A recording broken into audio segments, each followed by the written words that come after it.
Up until about the third decade of this century, the several ingredient traditions, Indic, Semitic, Islamic, Christian, Polynesian, were suspended in a kind of half solution in which contrasting even opposite styles of life and world outlooks managed to coexist, if not wholly without tension or even without violence, at least in some sort of usually workable, to each to each to each his own sort of arrangement. This modus vivendi began to show signs of strains as early as the mid-19th century, but its dissolution got genuinely underway only with the rise from 1912 on of nationalism. Its collapse, which is still not complete, only in the revolutionary and post-revolutionary periods. For then, what had been parallel traditionalism, encapsulated in localities and classes, became competing definitions of the essence of the new Indonesia. What was once, to employ a term I have used elsewhere, a kind of cultural balance of power, became in an ideological war of a peculiarly impeccable sort. Thus, in apparent paradox, though in fact it has been a nearly universal occurrence in the new states, the move toward national unity intensified groups' tensions within the society by raising settled cultural forms out of their particular context, expanding them into general allegiances, and politicizing them. As the nationalist movement developed, it separated into strands. In the revolution, these strands became parties, each promoting a different aspect of the eclectic tradition as the only true basis of Indonesian identity. Marxists looked mainly to the folk melange of peasants' life for the essence of the national heritage. The technicians, clerks, and administrators of the class dirigent to the Indic aestheticism of the Javanese aristocracy, and the more substantial merchant and landholders to Islam. Village populism, cultural elitism, religious puritanism, some differences of ideological opinion can perhaps be adjusted, but not this. Rather than adjusted, they were accentuated as strand attempt to graft a modernist appeal onto its traditionalist base. For the populist element, this was communism, and the Indonesian Communist Party, professing to discern an indigenous radical tradition in the collectivism, social egalitarianism, and anti-clericalism of rural life, became the chief spokesman both for peasant essentialism, especially Javanese peasant essentialism, and for the revolutionary epochalism of the usual rise of the masses sort. For the salaried element, the modernist appeal was industrial society as found or imagined in Europe and the United States, and it proposed a marriage of convenience between Oriental spirituality and Occidental drive, between wisdom and technique, that would somehow preserve cherished values while transforming the material basis of the society out of which those values had arisen. And for the pious, it was naturally enough religious reform, a celebration of the effort to renovate Islam's civilization in such a way as to regain its lost rightful leadership of the moral, material, and intellectual progress of mankind. But in the event, none of these things, peace and revolution, the meeting of East and West, or the cultural resurgence of Islam, happened. What happened was the mass slaughter of 1965, in which somewhere between a quarter of 3/4 of a million people lost their lives. The bloodbath in which the Sukarno regime with painful slowness drowned was the result of a vast complex of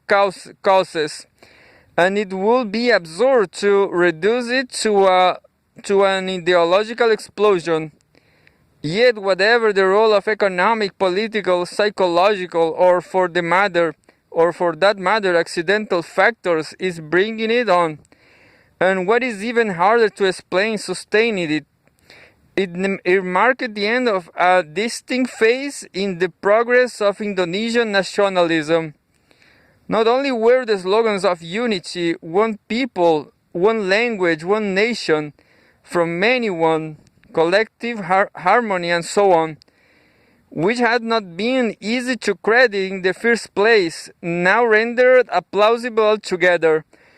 But the theory that the native eclecticism of Indonesian culture would yield easily to a generalized modernist clamped onto one or another element of it was definitely disproved. Multiform in the past, it will seem also to have to be multiform in the present. In Morocco, the main obstacle to defining an integral national self has not been cultural heterogeneity, which is in comparative terms has not been so very great, but social particularism, which in comparative terms has been extreme. Traditional Morocco consisted of an enormous, ill-organized field of rapidly forming and rapidly dissolving political constellations on every level, from the court to the camp,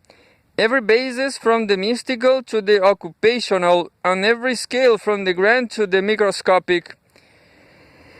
The community of the social order lay less in any durability of the arrangement composing or in the groups embodying it, for the sturdiest of them were fugitive than in the constancy of the progress by which, incessantly reworking those arrangements and redefining those groups, it formed, reformed, and re-reformed itself. Insofar as this unsettled society has center, it was the Alawid monarchy. But even in the best times, the monarchy was hardly more than the largest bear in the garden, embedded in a patrimonial bureaucracy of the most classic sort, a haphazard assortment of courtiers, chieftains, scribes, and judges. It struggled continuously to bring competing centers of power, of which there were literally hundreds, each resting on slightly different grounds from the next, within its control. Although between its founding in the 17th century and its submission in 1912, it never altogether failed in this, it also never more than very partially succeeded. Not quite an anarchy and not quite a polity, the Moroccan state had, with its endemic particularism, just enough reality to persist.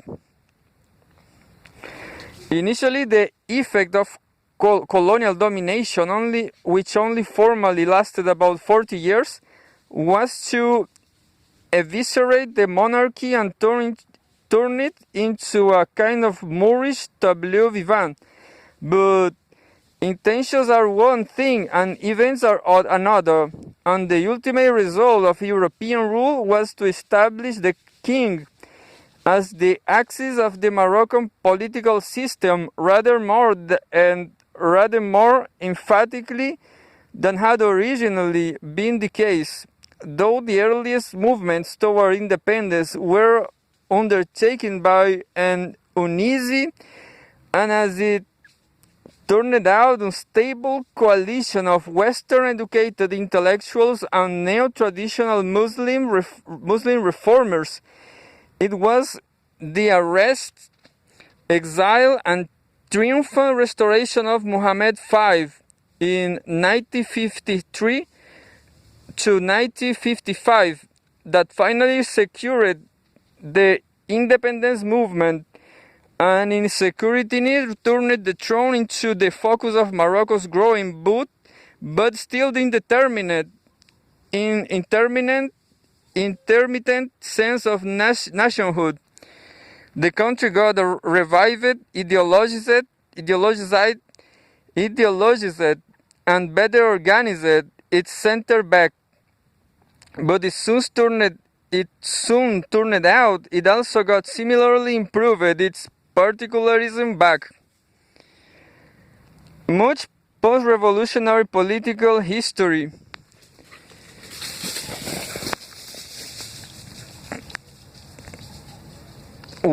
has demonstrated this fact, but however transformed,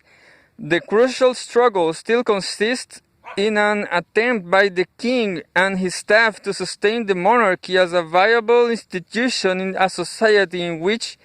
everything from landscape and kingship structure to religion and national character conspires to partition political life into disparate and disconnected exhibition of parochial power.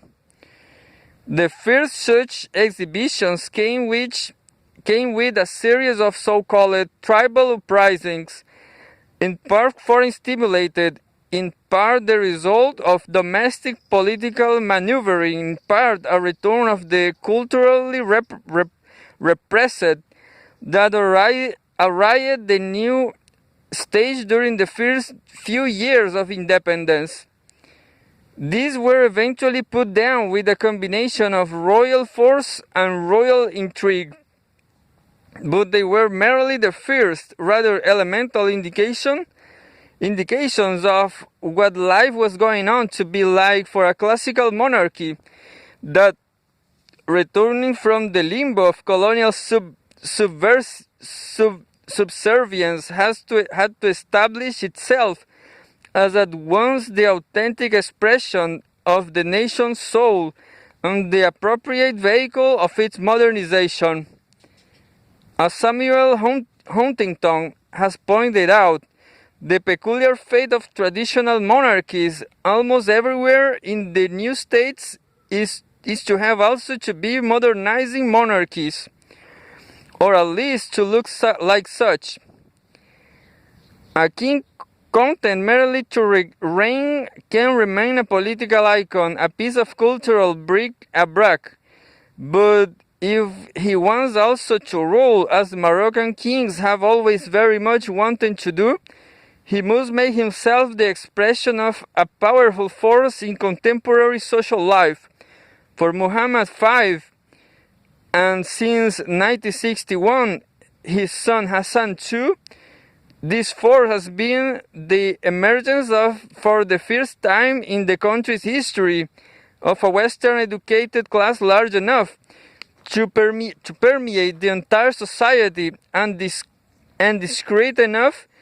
to represent a distinctive interest. Though their styles have been somewhat different, Hassan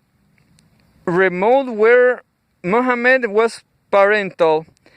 they have each struggled at once to organize and to place themselves at the head of the new middle class, the intermediate sectors, la classe dirigeante, the national elite. or whatever these forming crowds of officials, officers, managers, educators, technicians, and publicists ought properly to be called. Suppressing the tribal rebellions thus less the end of the old order than the end of an ineffective strategy for dominating it. After 1958, the essentials of what has become the palaces established approach to securing a firmer grip on the Moroccan half polity emerged. The construction of a constitutional monarchy, constitutional enough to attack the support of the educated elite, and monarchical enough to maintain the sustenance of royal power, desiring the fate of neither the English monarchy nor the Iraqi Mohammed V, and even more Hassan II, have sought to create an institution which, invoking Islam, Arabism, and 3 centuries of Alawite rule, could draw its legitimacy from the past and calling for rationalism, dirigism, and technocracy its authority from the present.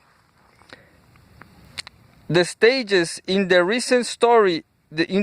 history of this effort to turn Morocco by a kind of political miscegenation into what can only be called a royalist republic,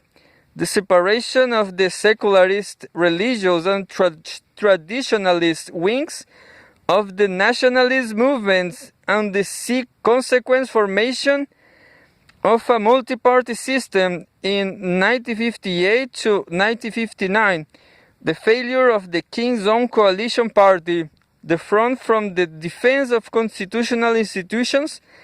to gain a parliamentary majority in the 1963 general elections,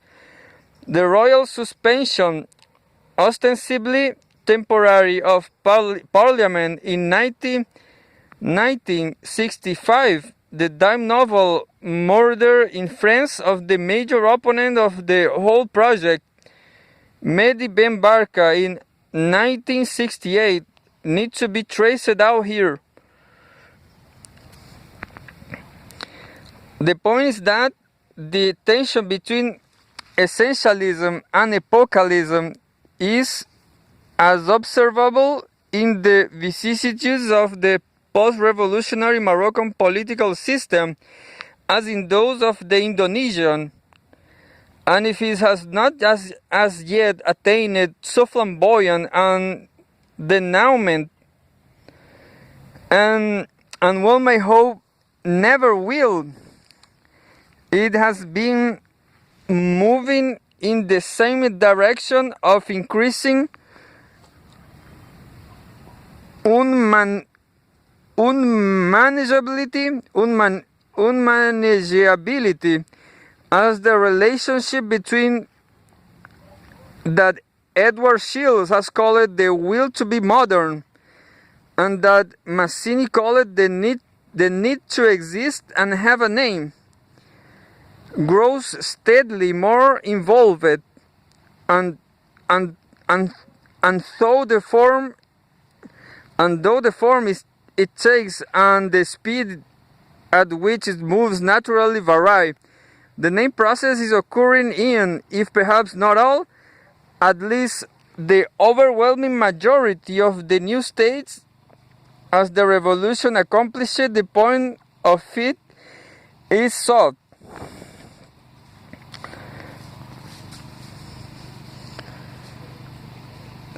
Concepts of culture. Until Talcott Parsons, carrying forward Weber's double rejection and double acceptance of German idealism and Marxist materialism provided a viable alternative, the dominant concept of culture in American social science identified culture with learned behavior. This concept can hardly be called wrong. Isolated concepts are neither wrong nor right. and for many rather routine purposes it was and remains serviceable.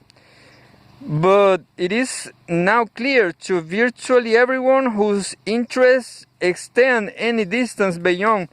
the descriptive that it is very difficult to generate analysis of much theoretical power from such a diffuse empiricist notion.